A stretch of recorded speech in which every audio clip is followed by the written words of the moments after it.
ఈరోజు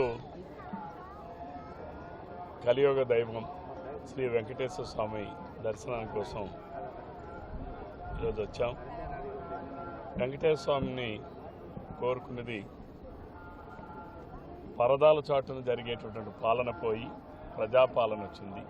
ఈ రాష్ట్రంలో ఉన్నటువంటి 5,50,00,000 మంది ప్రజానీకం సుభిక్షంగా ఉండాలని, మంచిగా ఉండాలని, గత 5 సంవత్సరాల్లో సాగినటువంటి విధ్వంసాన్ని అధిగమించి ఈ రాష్ట్రంలో ప్రతి ఒక్క కుటుంబానికి, ప్రతి ఒక్కరికి మంచి జరగాలని ఆ వెంకటేశ్వర స్వామిని కోరుకున్నాం.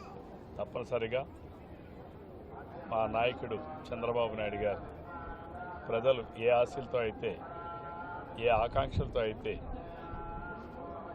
భవిష్యత్తులో కూడా ఇటువంటి తీర్పు వస్తుందో రాదో అనేటట్టుగా నభూతో నా భవిష్యత్ అనేటటువంటి స్థితిలో అద్భుతమైనటువంటి విజయాన్ని అందించినటువంటి పరిస్థితుల్లో ప్రజల ఆకాంక్షలు నెరవేరుస్తామని చంద్రబాబు నాయుడు గారు అది నిన్నటి నుంచే తొలి అడుగు పడిందని, ఏదైతే మొట్టమొదటిగా చెప్పామో మెగా డిఎస్సి నిర్వహిస్తామని, మొట్టమొదటి సంతకం ఈ రాష్ట్రంలో చదువుకున్న నిరుద్యోగుల కోసం, అలానే ఈ రాష్ట్రంలో ఉన్నటువంటి ఎంతోమంది పేదల ఆకలి తీర్చడం కోసం అన్నా క్యాంటీన్లు ప్రారంభించడం, అలానే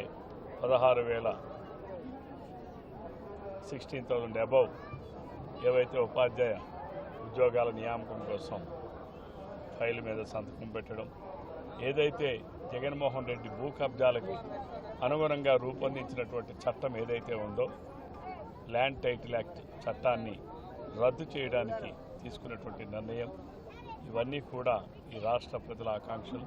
అలానే ఎవరైతే 56 లక్షల మంది పింఛన్దారులు ఉన్నారో వాళ్ళందరికీ కూడా జూలై నెల నుంచే 4,000 రూపాయల పెన్షన్ ఇవ్వాలని, అది ఏప్రిల్ నెల నుంచే అమలు చేయాలని, అంటే రేపు జూలై నెలలో ప్రతి ఒక్క పింఛన్దారుడికి 7,000 రూపాయలు అందించేటటువంటి కార్యక్రమాన్ని ప్రారంభించడం, ఇవి నిన్న ప్రజాపాలనకు సంకేతం. ముందుగానే చెప్పాను, పరదాల పాలన పోయి ప్రజాపాలన వచ్చింది. తప్పనిసరిగా ప్రజల ఆకాంక్షలు నెరవేరుస్తాం.